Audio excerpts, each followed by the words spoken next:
Pessoal, então vamos dar início aí a mais uma aula, né? A nossa sexta aula voltado à alta performance.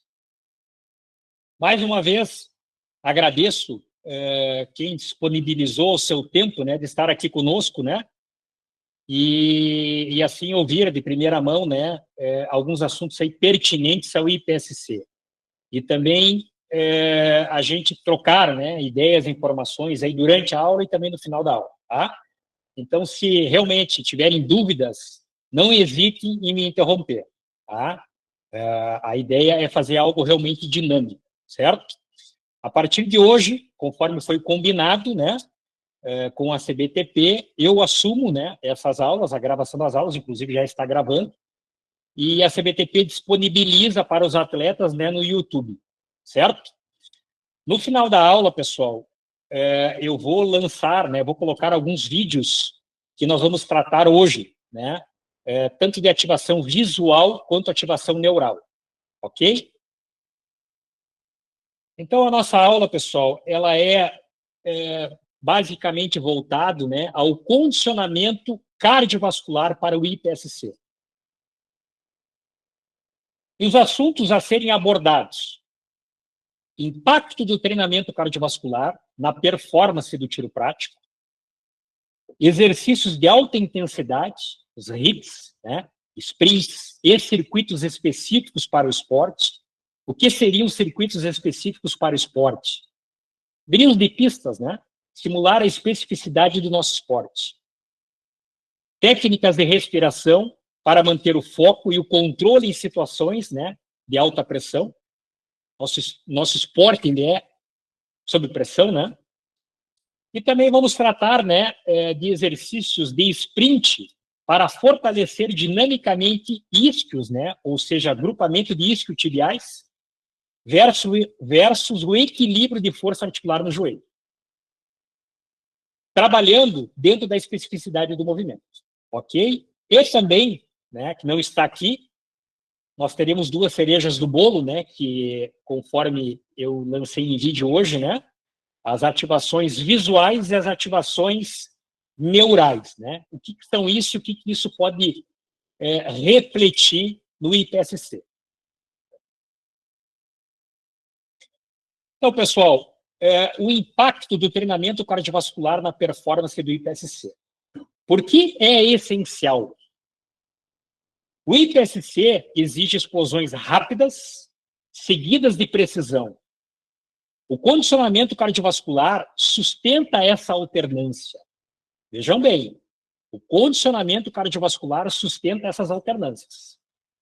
Sem resistência adequada, o atleta ele fadiga precocemente, né? O aparelho de pontaria se tornará instável, automaticamente, queda de precisão. Isso é sistema muscular. Recuperação lenta entre stages, perda da consistência cognitivo, né? Ou seja, aquela fadiga acumulativa no decorrer de uma competição, seja ela num dia ou seja ela em dias de competição. Estresse cardiovascular, frequência muito elevada, foco prejudicado, ou seja, sistema sensorial. Tudo isso eu vou esclarecer de forma melhor, tá? Benefícios do treinamento cardiovascular. Recuperação rápida entre stages, frequência de repouso mais baixa, automaticamente atleta mais calmo, e tudo isso gera o quê? O melhor controle neuromuscular. O que é controle neuromuscular, pessoal? É o mecanismo que entra do sistema muscular, sistema sensorial e o sistema cognitivo. É a integração desses três mecanismos, ok? Vou explicar melhor na sequência. Melhor oxigenação muscular e cerebral. Então, eu estou falando a nível tecidual, estou falando a nível muscular, eu estou falando a nível cognitivo. Resistência para a competição de 1 a 6 dias. Semana passada, estava conversando aí com o nosso atual campeão aí de Schottingen, né? Meu amigo Lucas Roth. sobre as competições, né, nível 4, nível 5, né? E agora, né, logo teremos aí um mundial. E aí, conversando com ele, né, as competições, elas iniciam sempre numa segunda-feira, né, e vão até numa sexta ou até um sábado, né, com chitotes e premiações. Lógico, dependendo da quantidade de atletas, né. Mas os pré-matches, quinta, sexta e sábado. Então, vejam bem, apesar, né, de eu ter um half day, né, turnos inversos, ou até um dia de descanso, né, o day off, o acumulativo de dias, né, de toda essa carga, não só a nível tecidual, muscular, né, metabólico, mas também muito cognitivo. E o treinamento cardiovascular me beneficia nesse quesito, nesse sentido. Ok? E exemplo, né? O atleta condicionado, ele finaliza de forma estável e preciso. Isso é fato. O não preparado, ele chega ofegante e com dificuldades do controle do aparelho de pontaria. Então, pessoal, falando, né? Falando do condicionamento cardiovascular para o IPSC, né? Eu vejo que ele é um fator essencial para o alto rendimento. Embora as nossas provas sejam de curta duração, no caráter, né, de 10 a 40 segundos, em média, né, a intensidade, sim, ela é explosiva, com alta demanda anaeróbia, né, e repetida ao longo de toda a competição. Mas se tendo uma boa capacidade aeróbia, pessoal, né, ou força de resistência, a capacidade de recuperação ela aumenta. O que isso ocasiona? Né? Ocasiona uma maior regeneração do sistema muscular, que é o nosso gerador de força, e também no sistema sensorial. Né? O que é um sistema sensorial, pessoal? É o visual, é o vestibular. O vestibular tem o controle, né, da manutenção da cabeça, né, para mim ter um equilíbrio nos meus deslocamentos de pista. O proprioceptivo, que é saber como meu corpo chega num posto ou como ele sai de um posto. E o somato sensorial. O que é isso? Né? Como se diz? Somato é corpo, sensorial, né? São as sensações. Então, isso é um ajuste fino. E além, né, do sistema muscular, do sistema sensorial, entra o sistema cognitivo, o sistema nervoso central, que faz a análise, define e executa. Tá? Aí, pessoal, falando sobre sistema sensorial. O sensorial, qual é a função? Ele capta a informação através da visão, através da audição, do olfato, né, do paladar, da propriocepção, do equilíbrio. Já o cognitivo, ele interpreta e executa. E agora, trazendo um pouquinho para o IPSC, né, para a gente interpretar um pouco melhor isso, o que eu poderia falar sobre sistema sensorial? O sistema sensorial, ele percebe o quê? Percebe o alvo, a posição do corpo, o som do timer, o som do disparo, o peso da arma, o cheiro da pólvora. Já o cognitivo, pessoal, ele calcula o tempo, ele calcula a cadência dos alvos, ele decide a sequência dos alvos. E ele corrige o quê? Corrige as miras. Então, ele planeja sempre o quê? O próximo movimento. Então, esta é a correlação, pessoal, né, do benefício do treinamento cardiovascular, pensando em sistema muscular, pensando em sistema sensorial e na ação, que é o sistema cognitivo, ou seja, no gerente. Ok? Se tiverem dúvida, me interrompam, por favor. Aí, pessoal, entrando no nosso próximo item aqui, né? HIIT. HIIT aplicado ao IPSC. O que é o HIIT? São estímulos curtos e intensos, alternados com recuperação ativa ou passiva. O que é isso? Ativa, né? Eu fiz o meu sprint, né? No momento de recuperação, eu volto numa caminhada. Passiva é parar completamente. Eu vou dar mais exemplos sobre isso. Também eu posso trabalhar o ritmo simulando o que é a dinâmica do IPC, através da explosão, através de deslocamento, corrida, mudança de direção, que é a agilidade, pausa, que é a frenagem, tiro, recarga, né? Ou saque, recarga, enfim. Aí o céu é o limite. Tá? Quando a gente fala de alta performance, nós devemos sempre nos deter na especificidade do movimento. Então, eu posso fazer um HIIT numa pista, num campo, numa esteira, numa bicicleta, na piscina. Isso é o limite. Mas o ideal era nós praticarmos esses sprints, né? Essa técnica de condicionamento cardiorrespiratório dentro da especificidade do movimento, dentro de pistas do IPSC. Ok? E quais são os benefícios, pessoal, do HIIT? Adaptações. Aumento do VO2, ou seja, mais oxigênio a nível muscular. Maior tolerância ao lactato, menos fadiga. Aumento da eficiência muscular. O que é isso, pessoal? O método, né? O método do HIIT, o que ele promove? Ele promove adaptações cardiovasculares, metabólicas, tolerância ao lactato e metabólico. Tá? Em um tempo relativamente menor quando comparado ao treinamento contínuo moderado.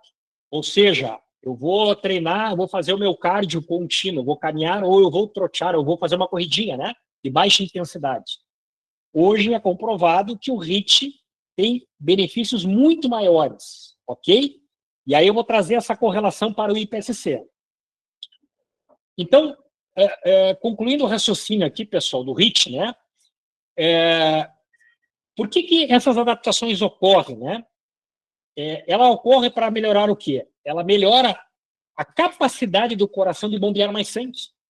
Ou seja, eu tenho maior volume de ejeção, eu tenho maior débito cardíaco. O que é débito cardíaco? É volume de sangue bombeado por minuto. Isso o HIIT me beneficia. Além da maior utilização do oxigênio pelos músculos, né? Ou seja, o VO2. Dentro disso, pessoal, eu melhoro também a minha função endotelial, ou seja, vascular, em especial no aumento da produção do óxido nítrico. Qual é a função do óxido nítrico na questão vascular? Vasodilatador. Eu estou reduzindo a resistência do fluxo sanguíneo. Não sei se você se recorda, quem assistiu, né? A primeira aula que nós fizemos esse ano, que foi na Semana da Saúde, onde eu trouxe algumas observações de alimentos, como a beterraba. A beterraba é um excelente vasodilatador, porque ela possui muito óxido nítrico, ela converte em óxido nítrico. Também, se eu for falar em HIIT, pessoal, além de todas essas alterações, esses benefícios, né? Eu posso falar do quê? Da melhora da variabilidade da frequência cardíaca. Ou seja, ao mesmo tempo que eu aumento a minha frequência cardíaca, eu tenho que estar bem condicionado para que essa frequência cardíaca ela volte para um repouso de forma rápida. E o que seria isso? Em cerca de 1 minuto, eu bater na casa dos 120 batimentos por minuto. Tá? Ou seja, uma pista onde eu exigi de bastante demanda muscular, bastante controle motor, força isométrica, né? Eu trabalhei numa casa de 160, 180 batimentos por minuto. Se eu estiver bem condicionado, dentro da variabilidade, em menos de 1 minuto ou em cerca de 1 minuto eu vou estar batendo 120 batimentos. Isso é o ótimo. Se eu não estiver batendo dentro dessa frequência, pessoal, eu não estou bem condicionado. Frequência cardíaca é uma baita ferramenta. Tá? Também, pessoal, eu posso bater o quê? Na variabilidade da frequência e também na diminuição ou na melhora da pressão arterial. O trabalho de HIIT, ele me beneficia o quê? A redução da pressão arterial sistólica e da pressão arterial diastólica em repouso. Isso é economia, pessoal. Economia, certo? Entre vários outros benefícios, né? Como controle glicêmico, por exemplo. Certo? Aí eu vou falar desses exemplos, né, dos exemplos aplicados. Existe uma gama, né, o céu é o limite, aí entra a periodização. Então, vamos lá, temos que trazer exemplos, né?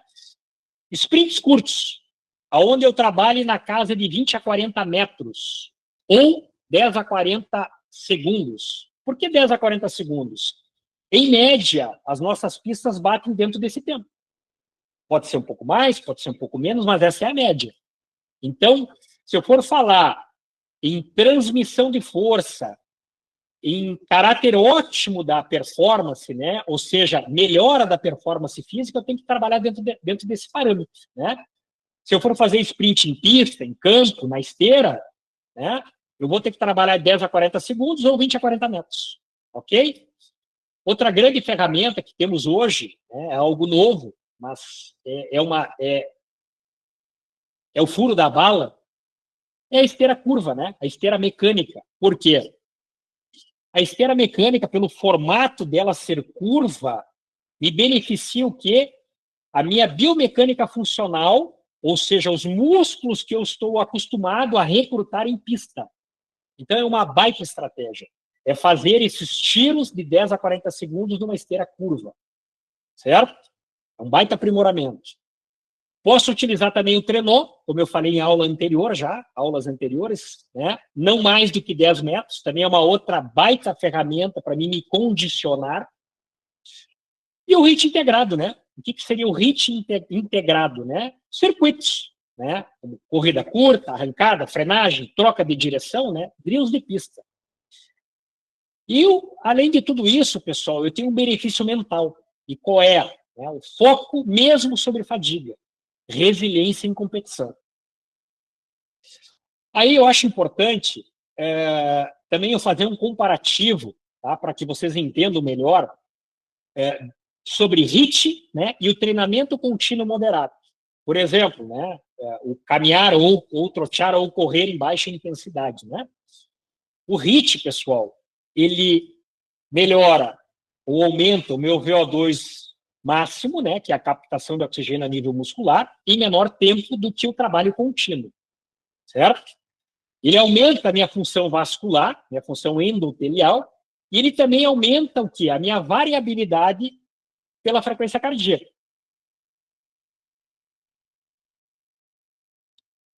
O HIIT, pessoal, tá? Qual é a média, né? A zona de treinamento ótima para mim ter essa condição, para mim ter esse benefício? É eu trabalhar entre 85% a 95% da frequência máxima prevista ou predita de cada indivíduo. O que é isso? Todos nós temos uma frequência máxima. Tá? Eu vou trazer o regramento, vou apresentar para vocês as equações para que vocês consigam fazer esse cálculo, certo? Mas mantendo o raciocínio aqui, HIIT, né? 85% a 95% da frequência máxima. A recuperação, ela pode ser ativa ou passiva. Eu, particularmente, gosto da recuperação ativa, porque ela acelera a remoção de metabólitos, em especial do lactato. Então, eu tenho menos fadiga, certo? Essas sessões, pessoal, devem ser sessões curtas, entre 10 a 30 minutos no máximo, e também eu interpreto que não devem passar mais do que 2 ou 3 vezes na semana. Aí vai depender tudo da periodização da estruturação. Por exemplo, eu posso utilizar 3 dias da semana ou 2 dias da semana para mim fazer meu trabalho de força, seja ele qual for, né? E eu posso utilizar outros 2 ou 3 dias para mim utilizar o meu trabalho proprioceptivo, meu trabalho coordenativo e os HIITs, certo? Vamos ter uma aula onde eu vou trabalhar somente periodização, onde eu vou trazer essas regras, essas ideias, essas sugestões. Mas voltando aqui, 85% a 95% da frequência máxima, recuperação ativa ou passiva, sessões curtas, 10 a 30 minutos, 2 a 3 vezes por semana. E um exemplo, né? Eu posso fazer esses HIITs, né? Vamos supor, 4 a 10 tiros. 4 a 10 tiros, dentro do que? Entre 10 a 40 segundos. Com intervalo de 1 para 1. Ou seja, vou pegar uma média. Não vou trabalhar nem com 10, nem com 40. Eu vou trabalhar com 30 segundos. Vou fazer um tiro de 30 segundos. E aí eu vou voltar a caminhar por 30 segundos. Isso é o HIIT de 1 para 1, certo? Mas atenção, né, pessoal? Atenção. Atenção para o cardiopata, atenção para o cardíaco reabilitado, né, para o sobrepeso. É adaptável o ajuste, certo? A intensidade, o volume, a duração é adaptável. Então, por exemplo, eu não sou capacitado, eu não tenho um bom laço fisiológico, eu não estou treinando, eu posso fazer o HIIT? Pode.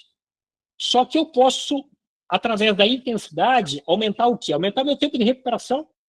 Então, eu defini 30 segundos de sprint, ao invés de trabalhar 1 para 1, eu posso trabalhar 1 para 3. Ou seja, fiz o sprint de 30 segundos, vou voltar a calma, vou voltar a caminhar, fazer minha frequência baixar em 1 minuto e 30.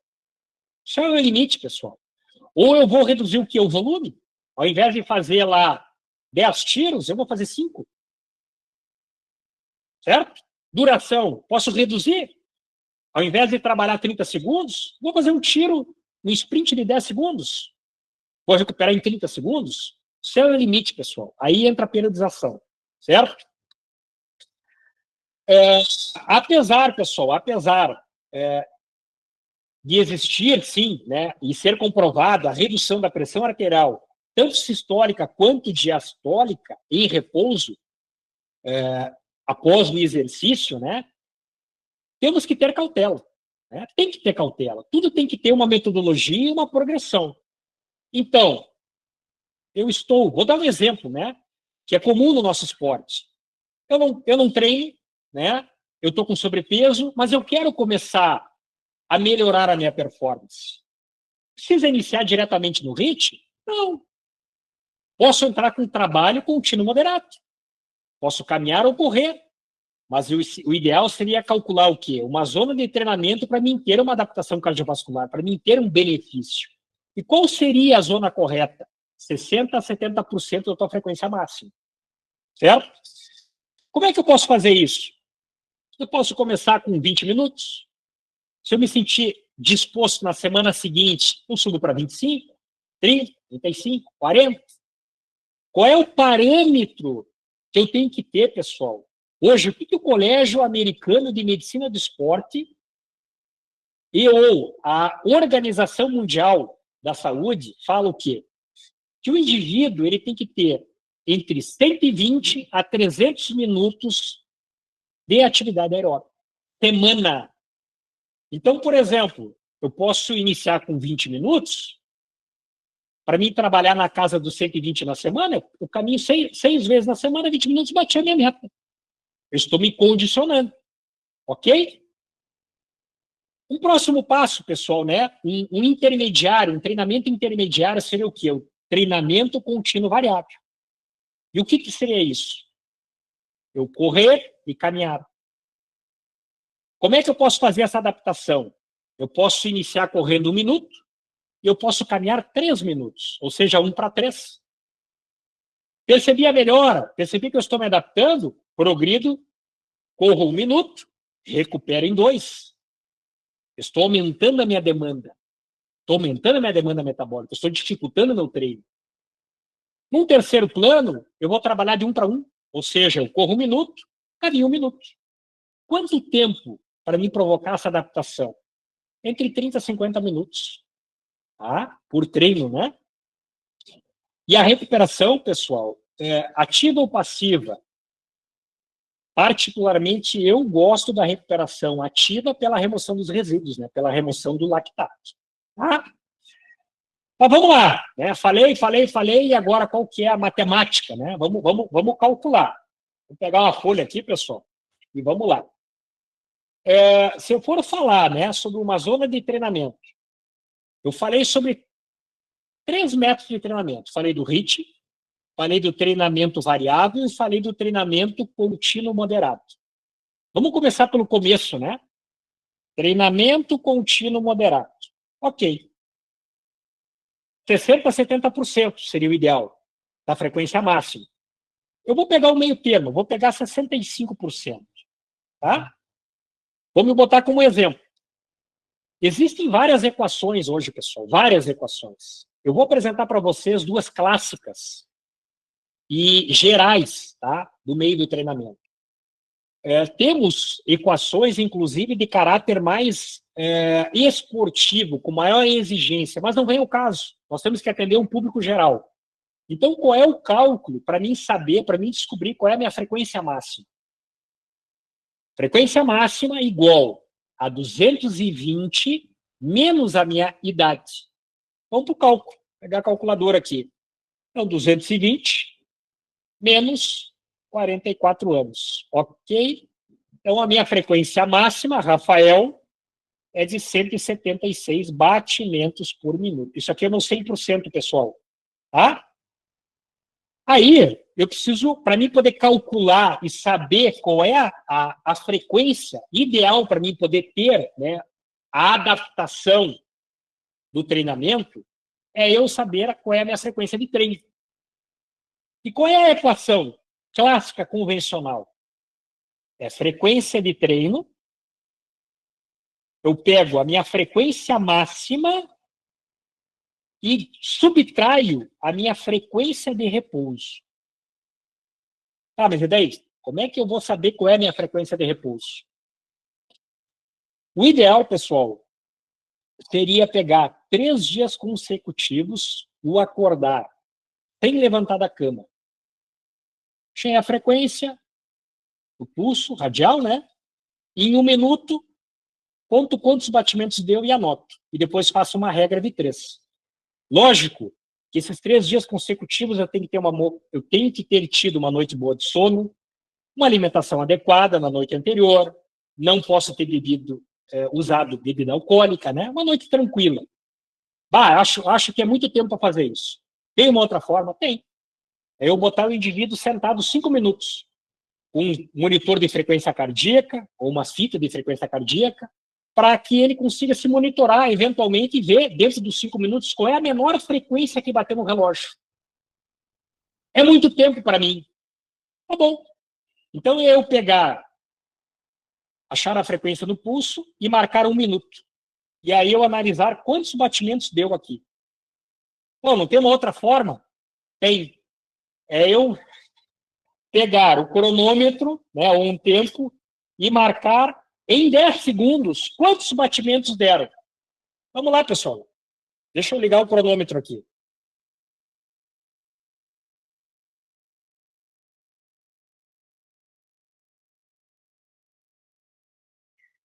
13.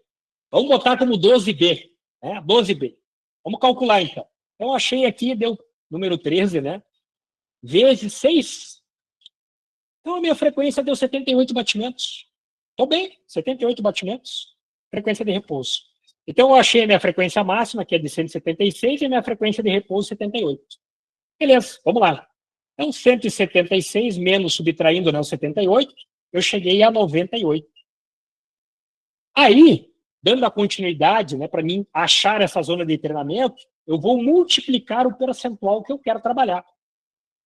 Eu estou falando no treinamento contínuo, né, moderado. Então, eu falei de 60% a 70%. Eu vou pegar uma média, vou pegar o meio termo, 65%.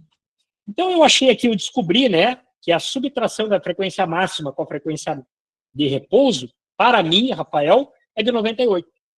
E eu vou multiplicar aos 65%. Só que na multiplicação, pessoal, eu vou botar 98 vezes 0,65. Eu tenho que usar o 0 ponto, pessoal. Vamos supor, eu quero trabalhar em 70%. Eu vou trabalhar em vezes 70? Não, vou usar vezes 0,7. Tá? Então, concluindo, né? Eu vou chegar a 63,7, multiplicando por 0,65. E aí o complemento do cálculo, pessoal, é eu somar novamente a minha frequência de repouso, que ela foi de 78. Então, 63,7 mais 78, eu cheguei na casa dos 141,7. 141,7, vamos arredondar para 142. 142 batimentos é a média para mim ter essa adaptação fisiológica, falando sobre o treinamento contínuo moderado. Ok? Se tiverem dúvidas, pessoal, sobre essa equação, me perguntem, ou eu posso jogar, inclusive, no grupo, tá? No grupo do WhatsApp, para que vocês entendam melhor como poder calcular. Certo? Então, a base do cálculo, ok? Não sei se alguém tem alguma dúvida. Estou aqui para esclarecer, estou aqui para ajudar. E aí, pessoal, vamos falar o quê? Vamos falar sobre técnicas de respiração, né? Por que é importante? Por que é importante? A respiração, ela conecta o corpo e foco. A respiração descontrolada, ela gera o quê? Tremores, frequência cardíaca alta, mira instável. Já a respiração controlada, pessoal, ela gera estabilidade, clareza mental e precisão. Técnicas. Existem inúmeras técnicas. Eu vou falar somente da técnica quadrada, né? Técnica comum, então, diafragmática, né? Ela beneficia reduzindo a ansiedade, né? E também a frequência cardíaca. 4, 4, 4, 4. Como é que é essa técnica, né? É eu inspirar, puxar o ar em 4 segundos, sustentar em 4 segundos, soltar em 4 segundos e permanecer sem respirar por 4 segundos. Quando isso? Antes do walkthrough, do meu último walkthrough, para mim ir para a start line ou para mim me preparar para o início da pista. Certo? Durante o walkthrough, esquece, é ativação total. Mas antes, para mim ter esse controle da ansiedade e da baixa da frequência cardíaca, é uma baita estratégia. Certo? Exalação longa. Me beneficia no quê? Uma mira mais instável no disparo. Vou explicar para vocês o porquê. Então, as aplicações, né? Quando que eu devo usar? Sempre antes do walkthrough, né? Essa respiração quadrada. Pistas que exijam maior deslocamento, o ideal seria uma respiração mais ritmada. E no momento, pessoal, aqui é o furo da bala, hein? No momento de uma chegada de posto, no momento do disparo, a expiração forçada. Aonde eu apresentei isso para vocês? Brace, manobra do brace. Por que disso? Quando eu expiro forçadamente, eu incorporo o core central, o segundo pilar do nosso corpo. Se eu tiver um aumento do sinergismo do core, eu tenho um melhor controle do meu corpo, uma melhor estabilidade, inclusive do meu aparelho de pontaria, não só do meu corpo. Então, a expiração forçada numa chegada de posto agressiva, ela faz uma baita diferença. Dica para vocês colocarem em prática, certo? Exemplos, né? Frequência elevada, ok, vai acontecer. Agora, o grande benefício é a recuperação rápida ou lenta. A recuperação rápida é dentro daquela casa dos 120 batimentos, né? Em cerca de um minuto. Passei disso, a minha recuperação está lenta. Eu não estou condicionado, então eu teria que buscar estratégias fora para me condicionar. E qual é a influência de tudo isso, pessoal? Do condicionamento cardiovascular, né? Dos HIITs, do treinamento variável ou intercalado, do treinamento contínuo moderado, das técnicas de respiração. A influência do sistema muscular, sistema sensorial e sistema cognitivo. Ou seja, controle neuromuscular.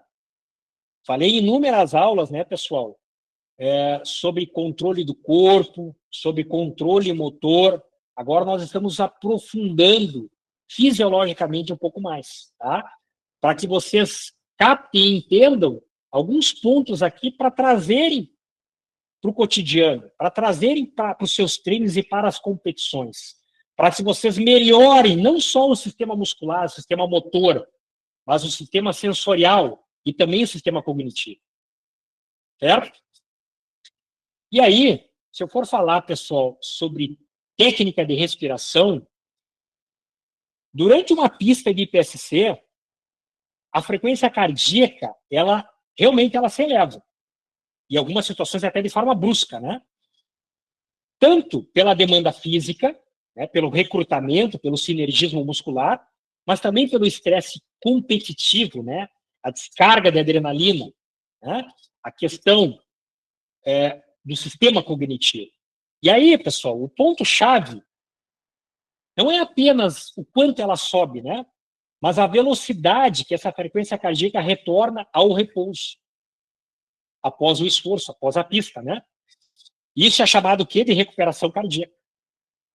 A recuperação rápida, né? Ela se estabiliza na casa dos 120 batimentos, né? Em média de 1 minuto. Certo? Em algumas situações até abaixo de 1 minuto. Isso é uma boa condição aeróbica. Isso é um equilíbrio autônomo. É sistema sensorial. Já a lenta, pessoal, né? Demorei mais tempo para recuperar a minha frequência, né? Minha frequência de repouso. Ela pode estar sinalizando o quê? Fadiga, ou seja, fadiga metabólica, né? Excesso de produção de lactato, aí eu estou falando a nível muscular, peso nas pernas, dificuldade de me movimentar, de ser agressivo, né? Baixa de condicionamento, lógico, né? Ou até, pessoal, ou até a sobrecarga, né? Ou até a sobrecarga. Então, isso, pessoal, não entra só na questão física, né? Mas também no quê? Na questão sensorial e na questão cognitiva. Foco e atenção. Se eu não tiver uma boa condução, né, um bom controle neuromuscular das técnicas, né, do sistema muscular, técnicas sensoriais e cognitiva, eu não vou conseguir ter uma boa motricidade, um bom controle motor, foco e atenção. Simples assim, pessoal. E aí, falando em sistema sensorial, né, falando em sistema sensorial, o que é o sistema sensorial, pessoal? Nada mais é, o que ele faz? Ele capta a informação do ambiente e do nosso corpo. Através do quê? Da visão, da audição, do tato, do olfato, questões proprioceptivas, uma chegada de posto e equilíbrio, né?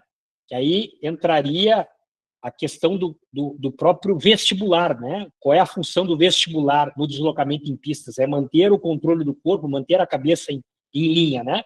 Para manter um equilíbrio, né? Um equilíbrio dinâmico.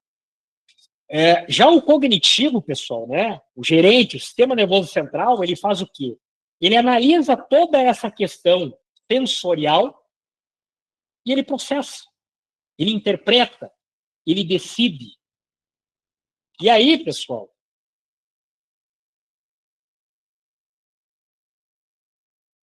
se eu for dar um exemplo, né, sensorial e cognitivo em pista, o que eu posso relacionar aqui para ficar mais interpretável, né? O sensorial, ele percebe o alvo, ele posiciona o corpo, ele escuta o som do disparo, do timer, ele sente o peso da arma, o reset do gatilho. Já o cognitivo, pessoal, ele calcula o tempo, ele calcula a cadência dos alvos, ele define a melhor estratégia da sequência desses alvos, ele corrige as miras. Então vejam bem, pessoal, não é só motor, não é só muscular, é sim sistema sensorial, é sim sistema cognitivo. Isso é alta performance, pessoal. Isso é melhor fluidez, é melhor ganho, é elevar o nosso ritmo, ok? Se tiver dúvida, por favor, pessoal, me pergunte, hein? Aí, nosso próximo assunto, né, pessoal? Vou tratar um pouquinho sobre sprints, força e prevenção. Por que usar sprint? O que é um sprint, pessoal? É um HIIT, é uma estratégia de HIIT, certo? O sprint, ele é um estímulo neuromuscular completo. Eu acabei de falar o que é neuromuscular. É a integração, recapitulando, do sistema muscular, do sistema sensorial, né, e do sistema cognitivo.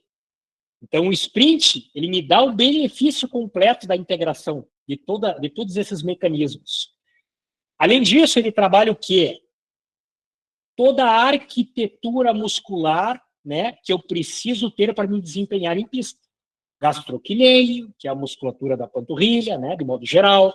Isquios, que é o grupamento isquiotibial, né?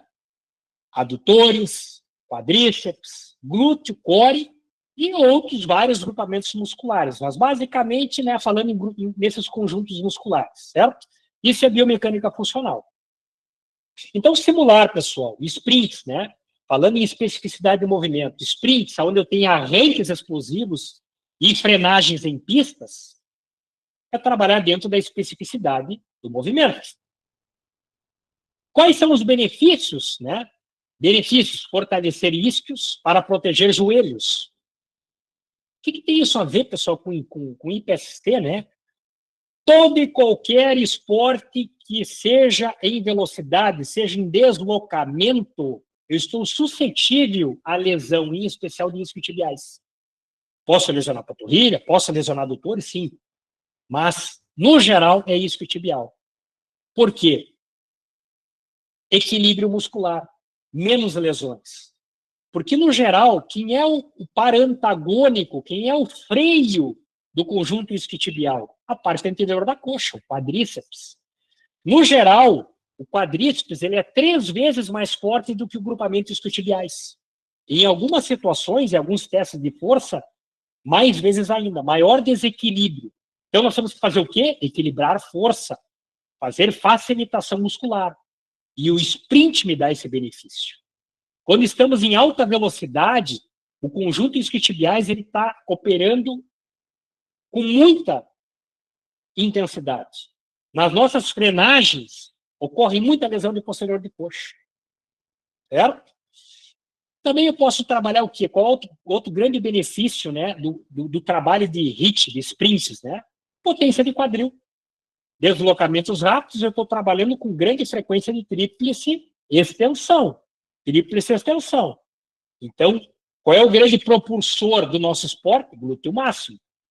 E também o benefício de tudo isso, né, é eu trabalhar, né, o meu sistema cognitivo dentro de uma coordenação sob fadiga, sob pressão. Ok? E aí eu, né, vou apresentar protocolo, né? O que seria um exemplo, né, de sprint? É eu fazer, por exemplo, 6 tiros de 20 metros. Posso utilizar a especificidade? Posso. Deveria. Então, por exemplo, né, eu tô com o meu coldre, meu material, né, meu equipamento. No momento do timer, eu saquei e corri, né? Corri, fiz um sprint de 20 metros. Provoquei a frenagem. Então, eu estou integrando o meu corpo, eu estou melhorando a minha coordenação, eu estou potencializando o meu quadril, eu estou provocando o fortalecimento e o equilíbrio muscular. Ok? Também eu posso fazer esse mesmo protocolo, né, de sprint de forma multidirecional, como, por exemplo, um zigue-zague, né? Eu linkando um alvo no outro para melhorar o que é a minha fluidez, né, de disparo. Eu posso fazer essa dinâmica em curva, né, simulando ou disparando em curva. Pode ser em sentido diagonal, pode ser recuando. Isso é o limite, pessoal. Eu agregar estratégias e fundamentos. Também posso utilizar outro grande furo da bala aqui, né? É eu utilizar carga leve, como colete leve, né? Mas não mais do que 10% do peso corporal. Tá? 10% é o limite, pessoal. Limite, mas é uma baita ferramenta. Também eu posso falar o que na integração dos sprints, né? Drills de pistas, ou seja, fundamentos, né? E aí é onde eu quero chegar. Aqui, 2 exemplos clássicos, né? Esse da esquerda é a pista espelhada, né? A pista que eu, Rafael, praticamente todos os sábados, ou quase todos os sábados, eu começo por ela, para mim analisar a minha forma ótima, né? Para mim analisar o ganho residual que eu tive do treinamento, né, muscular durante a semana. Então eu começo por aqui. É uma espinha de peixe, uma pista espelhada, né? Só para vocês terem uma ideia, do início da pista até a cabeceira lá final, né? Nesta pista que eu treino, eu tenho uma inclinação aqui de aproximadamente 1 metro. Então, essa pista ela é a subir. Eu não utilizo colete, mas eu utilizo dessa estratégia. Então, o meu recrutamento, a minha exigência, ela é muito aumentada. Por que eu optei, né, numa pista que ela tem 25 metros de comprimento por 12 de largura, somente essa quantidade mínima de alvos? Nós vivemos no Brasil, né, pessoal? Eu preciso treinar. A munição é escassa, né? Os insumos são escassos. Então, o que eu estou priorizando aqui? A minha forma ótima, o meu deslocamento em pista, meus fundamentos, efetuando o disparo, não saindo da especificidade do movimento. Então, vamos lá. Minha start line, aqui, até a entrada, né, deste posto, eu tenho, em média, 6 metros. Então, na aula anterior, nos aprimoramentos biomecânicos, né, eu apresentei a saída, né, de forma agressiva, usando 2 molas do corpo e lance de perna, aonde daqui, aproximadamente, eu ganho 4 metros, estou ganhando velocidade, né, e aí eu vou definir uma linha. Eu, particularmente, utilizo como isso? Como eu sou, a minha predominância é do lado esquerdo, eu sou canhoto, né, eu utilizo 2 séries, 2 stages no lado meu lado dominante e uma última no meu lado fraco, para mim estar sempre me condicionando. Então, por exemplo, eu saí de forma agressiva, usei as molas do corpo, e aí eu vou entrar aqui, pessoal. Aí eu faço uma pergunta aos senhores. Vamos supor que aqui tem uma linha de pneu, eu não consigo pular. Eu tenho que realmente fazer essa curva. Qual é o pé que eu utilizo para me alavancar para esse sentido? Para mim trocar de direção, para mim provocar agilidade? Pergunta. Peço que alguém me responda. Por favor, seja por áudio, seja no chat.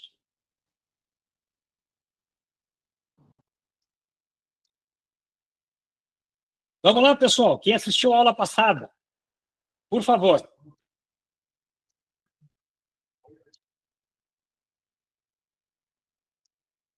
Chat, alguém? Vamos lá. O pessoal tá encabulado, né?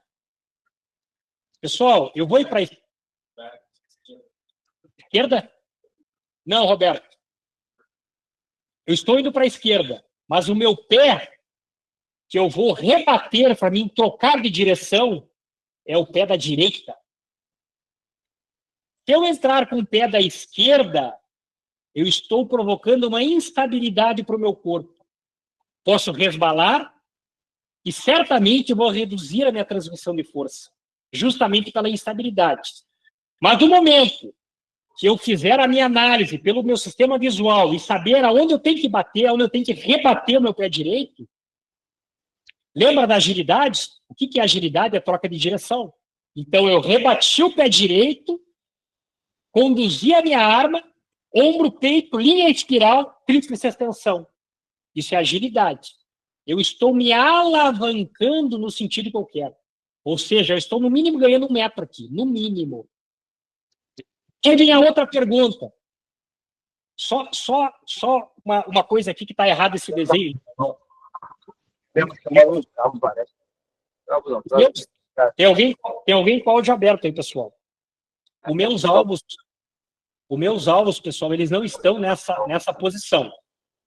Eles estão exatamente nessa linha. Exatamente nessa linha. Qual é a distância daqui até o alvo? 5 metros. Isso eu padronizo. 5 metros. Tá? Então, eu cheguei aqui e quebrei a inércia, né? Qual é o pé, o primeiro pé que eu vou utilizar para mim fazer a minha frenagem? Para mim chegar nesse posto e efetuar o disparo? Mais uma pergunta aí, pessoal. Pé esquerdo ou pé direito? Vou aguardar. Vamos lá.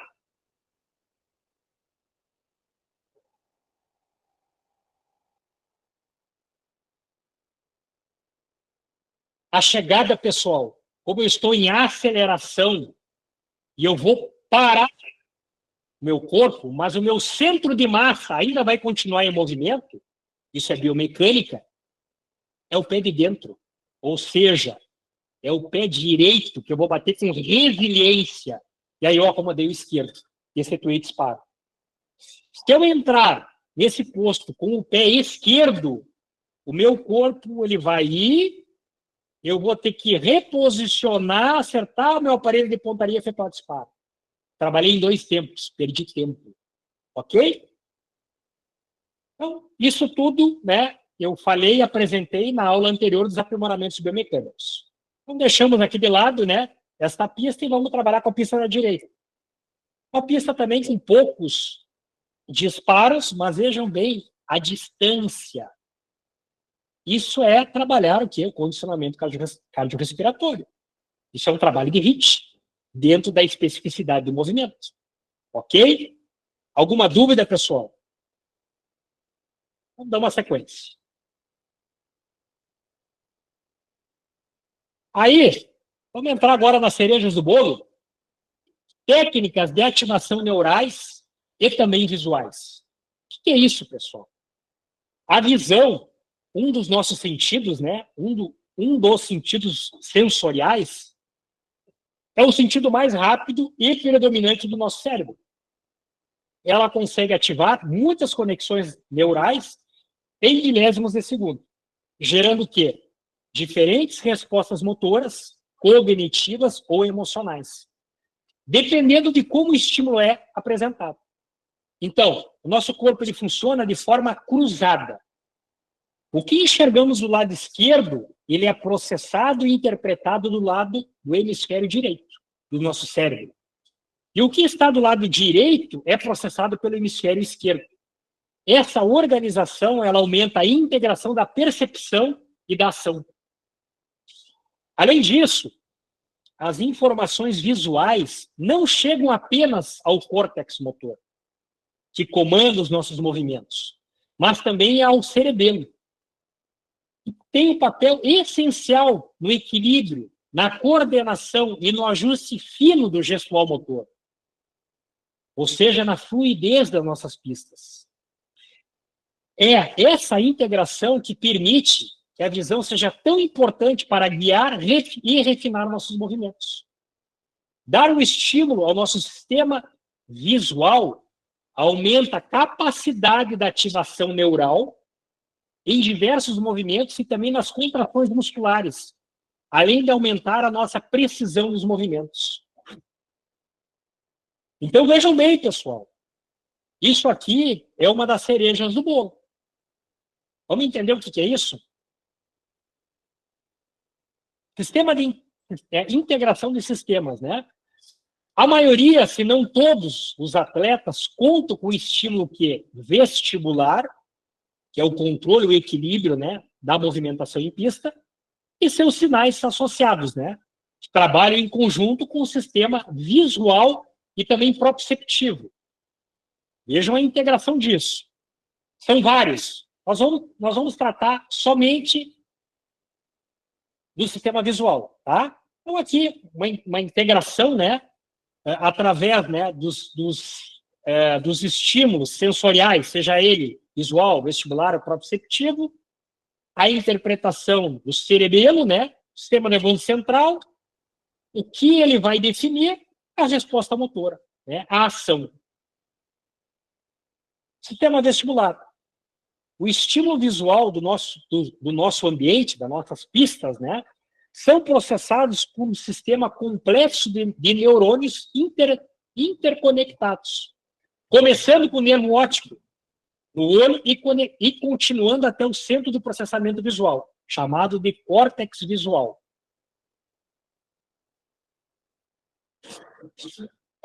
E aí, pessoal, eu vou apresentar para vocês algumas ativações, tá?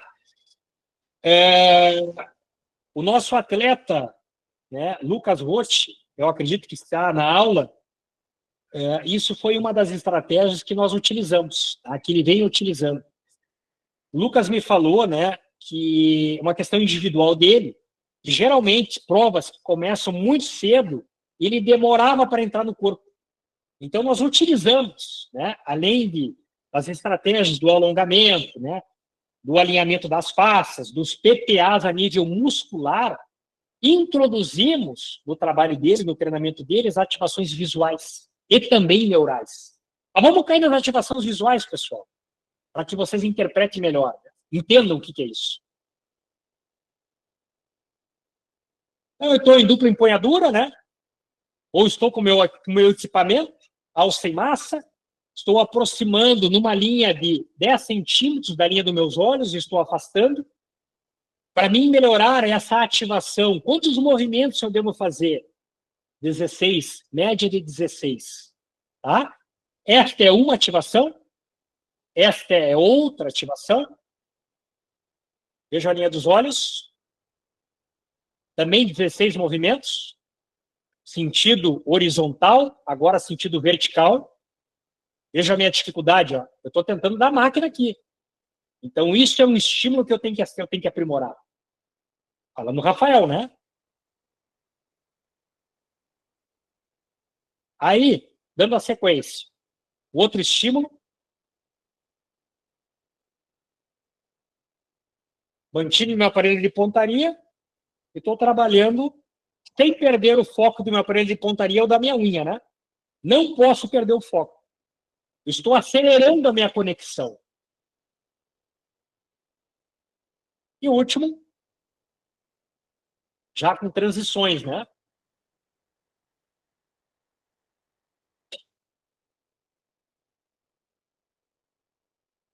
Isso, pessoal, é uma baita estratégia para utilizar antes da prova, antes do início da prova, ou também entre stages, certo?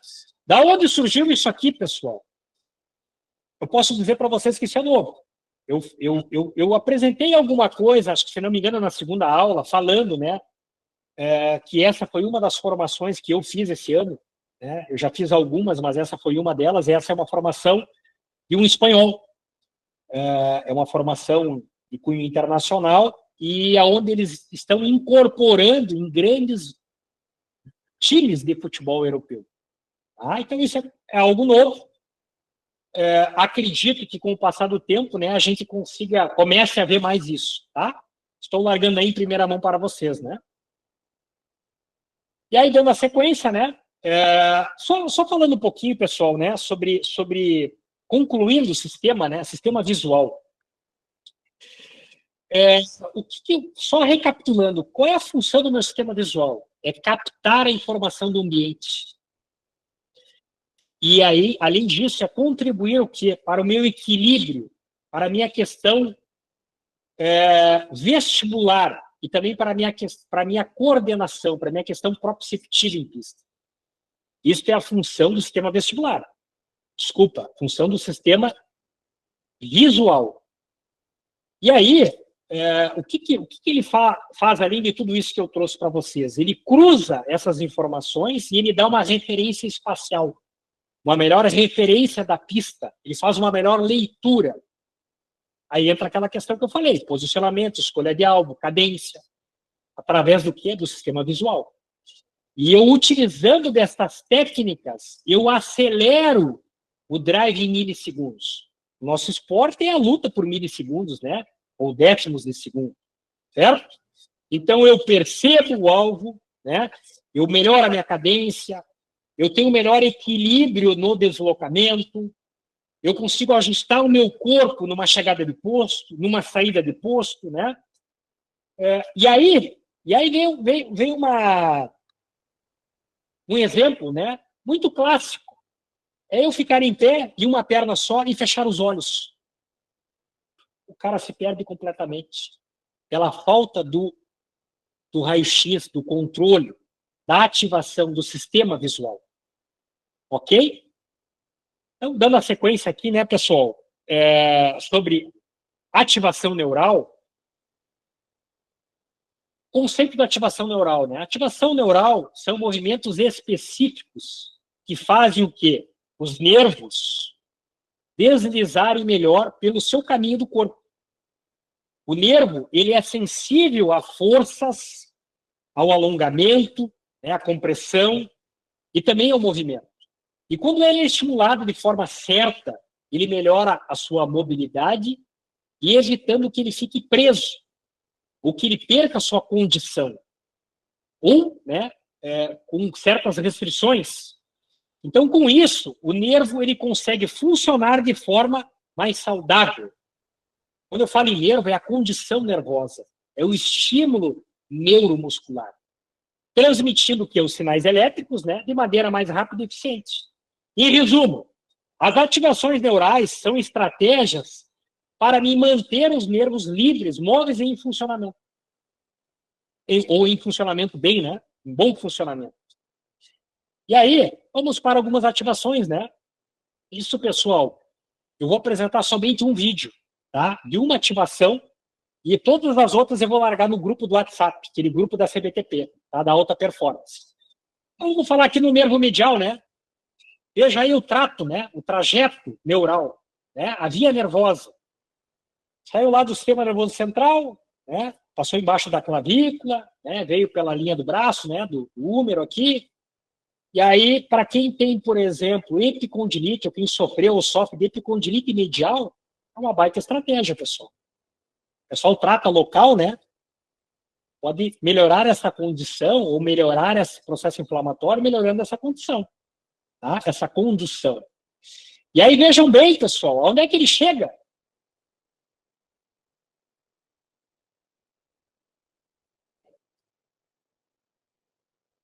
O gatilho. Então, veja a importância do trabalho. E aí, vamos lá, né? Como é que eu tenho que fazer, né? Cada estímulo, né, nervoso, né, seja ele qual for o nervo, tem a descrição, né, e também tem o vídeo. Então, aqui, eu tenho que fazer o quê? Estender o punho, estender os dedos, supinar o punho, fazer extensão de cotovelos, esticar os cotovelos, fazer uma rotação interna do húmero. Isso é rotação interna, rotação externa. Provocar o quê? Depressão escapular. A abdução do ombro. Isso é adução, isso é abdução. Deprimir, baixei. Flexão lateral da cabeça. E aí eu tenho que fazer o quê? Isso aqui. Já estou sentindo. Um formigamento, uma queimação. Então eu estou melhorando e conduzindo essa resposta. Quantos movimentos? A média das 16 repetições, pessoal. Quando que eu posso utilizar isso? Antes do treino, antes da prova, certo? Entre a prova. Vamos para o vídeo. Baixei o ombro, né? Deprimi a escápula, abduzi, estiquei o cotovelo, inclinei. Realmente forço aqui a inclinação da cabeça. Trabalho com plástico aqui, né? E aí eu estou conduzindo. A sensação ela é aqui, ela é interna. Tá? Isso é um teste para que vocês façam, pessoal. E aí, dando a sequência, né? Então, apresentei o nervo medial, subescapular, principalmente, pessoal, aqui quem trabalha com arma longa, movimento repetitivo, que sente desconforto, dor no ombro, isso é uma baita estratégia, uma baita janela. Nervo radial, meu amigo Daniel Polverini, veja bem, olha só a via nervosa, olha o trajeto neural, olha o braco radial. O Daniel, na prova, agora do Espírito Santo, nós conversando lá, ele me falou, Bato, né? Eu voltei dos Estados Unidos e estou sentindo muito desconforto. Fazendo fisioterapia. Aí, Daniel, nervo radial. Tá? Essa é uma baita estratégia. Na segunda-feira eu encaminhei os vídeos para ele. Exatamente. E já estou colocando em prática, Rafael. Boa! Percebeu alguma melhora? Com certeza. Hoje mesmo já consegui treinar bem tranquilo, tanto no stand como na academia também. Já valeu o dia. Obrigado, meu amigo. Dando a sequência. Nervo músculo cutâneo, uma linha mais alta, né? Em especial para quem realmente treina, e em especial que treina muito a seco, né? Já ouvi, eu nunca senti, mas eu já ouvi de atletas falando, né, do desconforto no bráquio, né? No braquial, perdão, que é a musculatura embaixo do bíceps, né? E veja onde é que ele vai conduzindo. Outra coisa importante, pessoal, né? Falei da posição da clavícula, né? Eu falei em aulas anteriores, né? O cara que tem depressão escapular, abdução de ombro, né? Postura inadequada, padrão alterado de movimento, automaticamente eu estou dificultando a condição do estímulo nervoso. Ou seja, eu estou reduzindo a minha performance, reduzindo o meu padrão de recrutamento, reduzindo a minha força, reduzindo o meu sinergismo. Músculo cubital. Aqui eu me lembro de uma atleta, que inclusive vai para o Mundial. Não vou trazer o nome dela aqui. Nós estávamos num voo, não me lembro para qual competição, e ela estava no meu lado, assim, na cadeira ao lado, né? E ela me comentou, Bato, né? Estou sentindo muito desconforto aqui. Aí uma baita estratégia. Né? A gente faz muita pressão, né? Muita pressão de punho, muita flexão, né? Nervo axial, para quem sente dor no ombro, né? De modo geral, ou para quem trabalha muito com arma longa, aí. E aí, pessoal, né? Deixa eu só relembrar aqui, ver se eu consigo, né, fazer o passo a passo, né? Antes de concluir, né? Das ativações, né? Como é que funciona tudo isso, né, pessoal? Primeiro, eu tenho aquela resposta sensorial, onde eu capto estímulo, seja ele no sistema sensorial, seja ele pelo visual, pelo olfato, pelo tato, pelo auditivo, né? E assim sigamos, né? Na sequência, eu tenho a ligação aferente, né? O nervo aferente que leva para a medula espinhal, para a coluna. E aí é conduzido essa informação para o quê? Para o córtex motor, para o cerebelo, né? Para que ocorra a decisão do quê? Do meu sistema cognitivo, do meu gerente, para ele fazer o quê? Mandar esse impulso através do quê? Do trato córtico-espinal, espinal.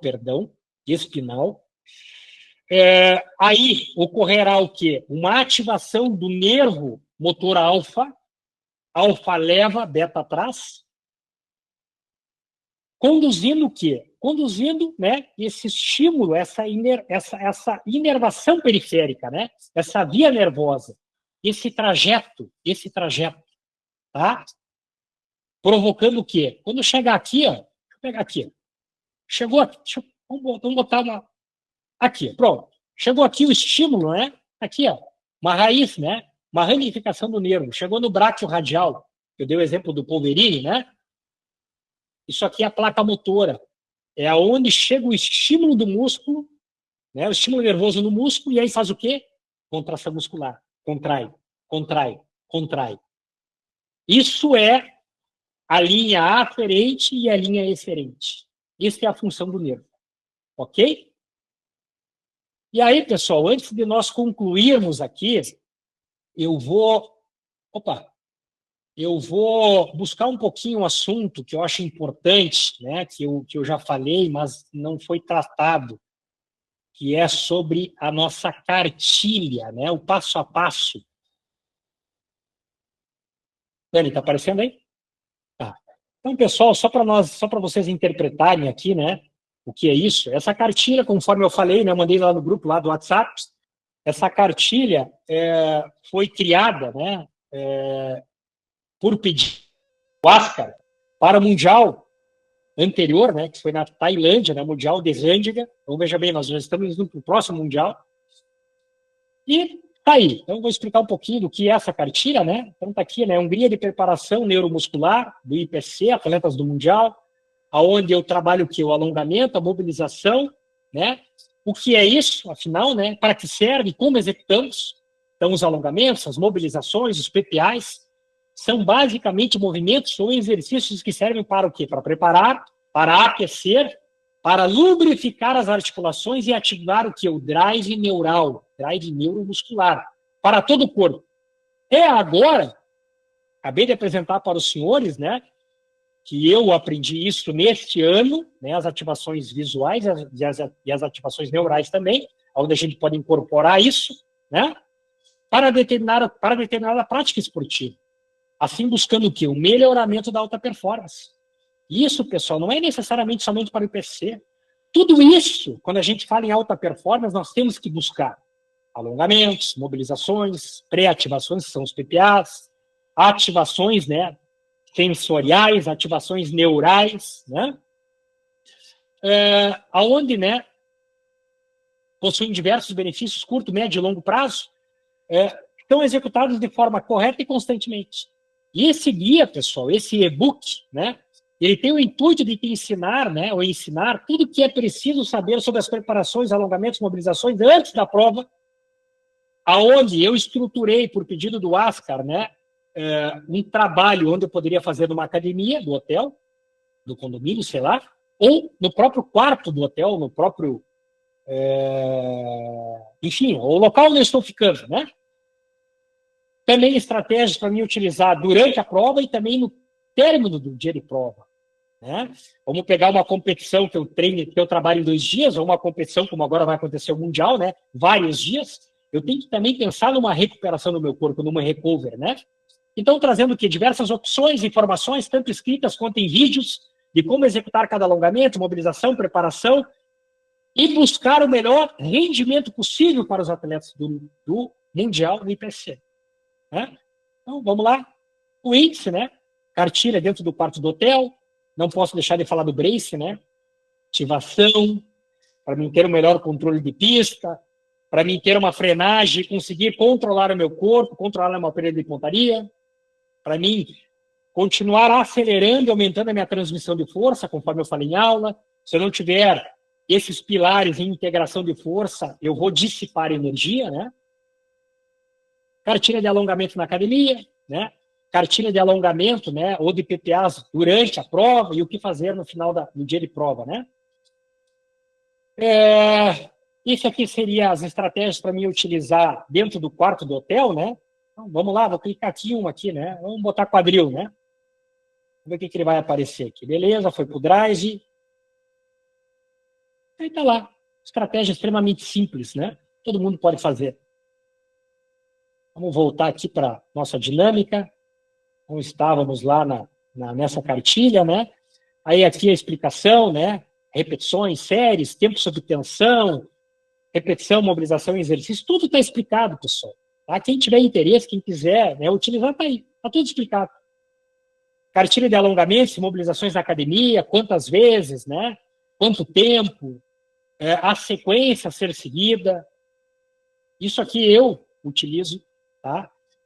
Claro que em dias de prova, né, eu sempre utilizo alongamento estático. Em algumas situações, dependendo de onde a gente fica, eu não consigo ter o acesso a um espaldar.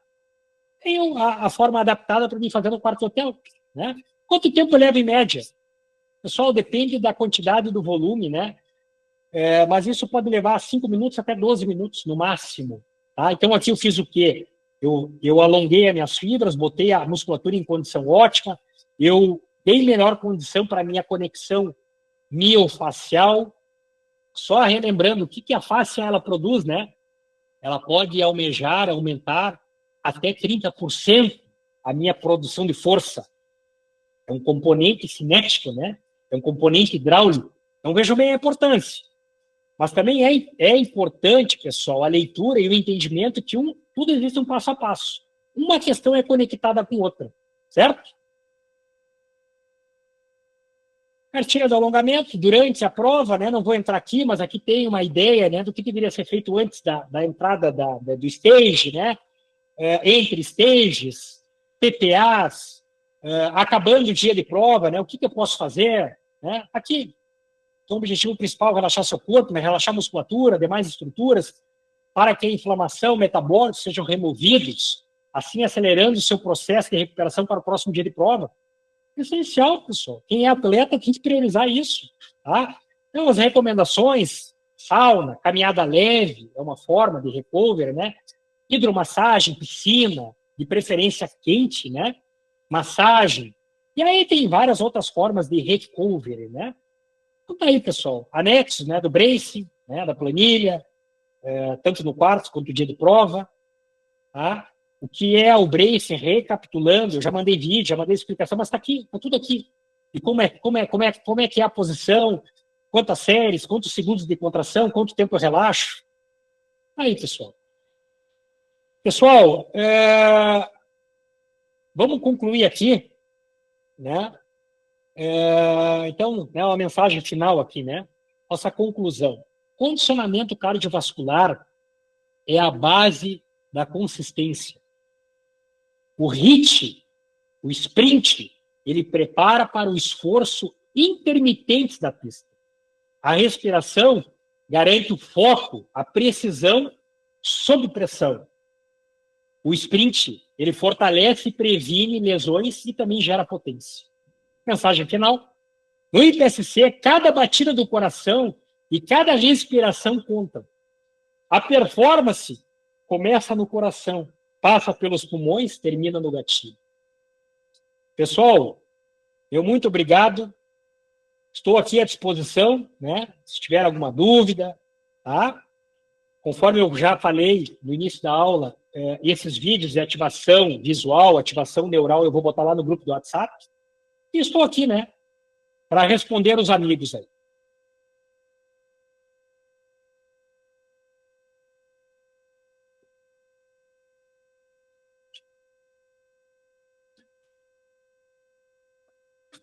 Alguma dúvida, pessoal?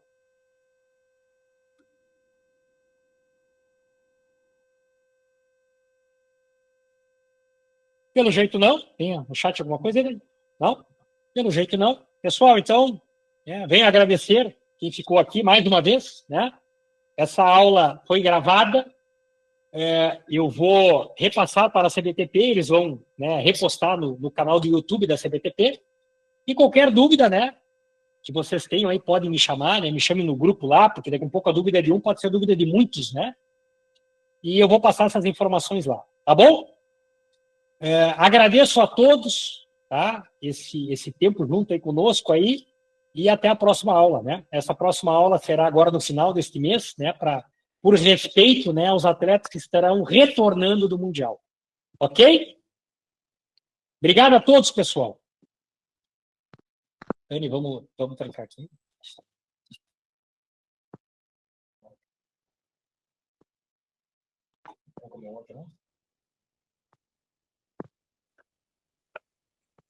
Boa noite, pessoal. Boa noite, boa noite. Valeu, Léo. Valeu, Léo. Tô te ouvindo, Kiko. Um abraço. Rafael, eu tinha epicondilite e eu curei com aquela batidinha no saco de pancada que você fez e muita flexão peitoral. Melhora Legal, muito mesmo. Melhorei muito. Não sinto nada. Legal, meu amigo. Kiko, essas ativações neurais que eu acabei de passar, de apresentar para vocês, tem uma influência direta quando a gente fala em epicondilite, tanto medial quanto lateral.